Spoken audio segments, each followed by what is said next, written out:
Hello, welcome to the channel. Today I'm going to be changing the Gearshift shaft on a CT110. If that's something you're interested in, stick around, I'll get straight into it. There are many reasons why you may wish to change the shaft. The most common reason is the splines are stripped where the gear lever fits. First thing you need to do, remove the right hand cover and the clutch.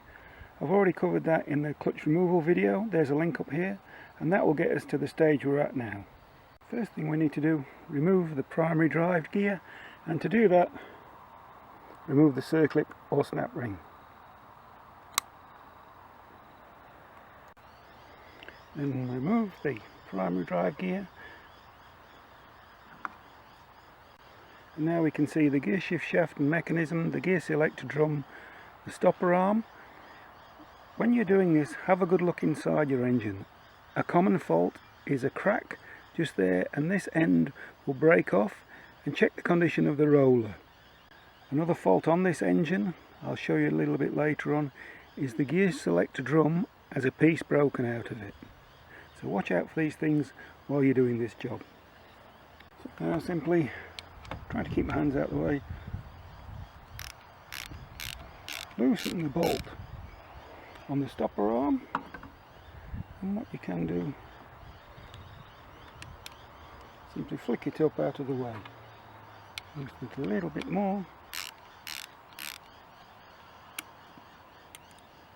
Now all we need to do is press down on the arm there and slowly pull the shaft out.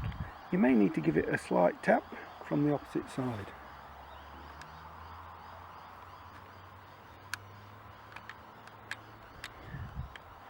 And as we thought, we need to give this one a tap. Give it a gentle tap on the end of the shaft with a piece of wood. And I'm watching to make sure that this is not catching underneath there.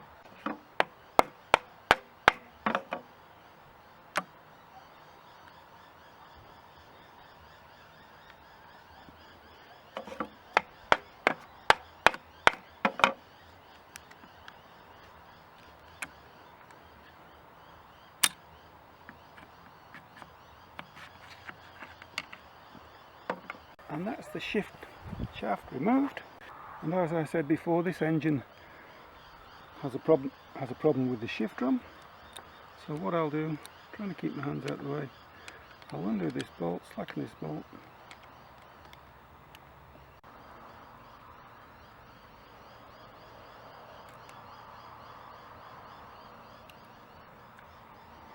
as you can see, there's a piece broken out of the shift drum.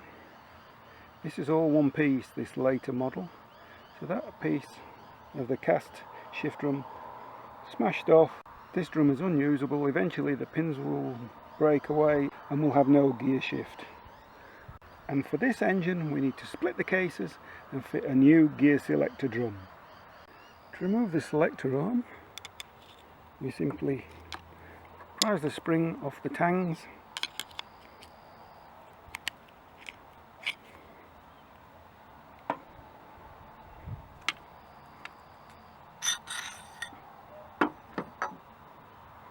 And there we go.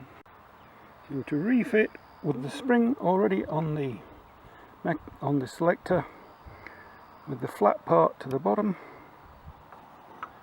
and the plate goes between the two arms of the spring, like that. As we feed the selector arm in, the gap here between the two ends of the spring fit over this post here. So if there was a problem with the shift shaft, usually if it was bent, there's a good chance that it's damaged the output shaft seal as well, and it's probably a good practice to fit a new seal at the same time as you're changing the shaft. Once the shaft's out, simple matter, prising the seal out.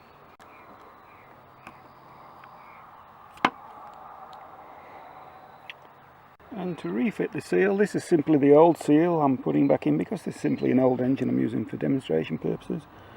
Clean up the inside of the boss lubricate the outside of the seal, and it will simply press in, or you may need to slightly tap it in, and that's the seal in place. To fit the shaft, we've cleaned and oiled the shaft, and as I said before, the gap between the two ends of the springs fits over the lug, and at the same time making sure we're slowly going through. Don't forget we're going through the oil seal on the opposite side, so nice and steady, and feed it into the gap below the selector drum. So there we go.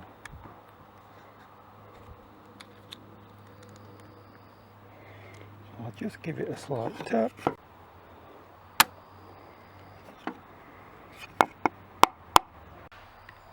So we'll just check that this is in line with the selector drum grooves and the pins. That looks fine. I've removed the stopper arm because there was something I wanted to show you, and so with the spring simply replace it in there. And what I wanted to show you is the bolt with the shoulder on it and the hole. So what can happen, you can put the bolt in and you can pinch the stopper arm like that. So it's important that the bolt fits right through and doesn't pinch the stopper arm.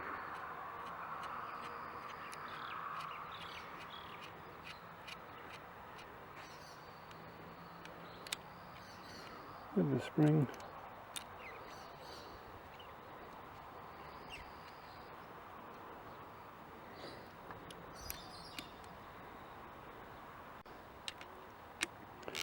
and fully torque it up.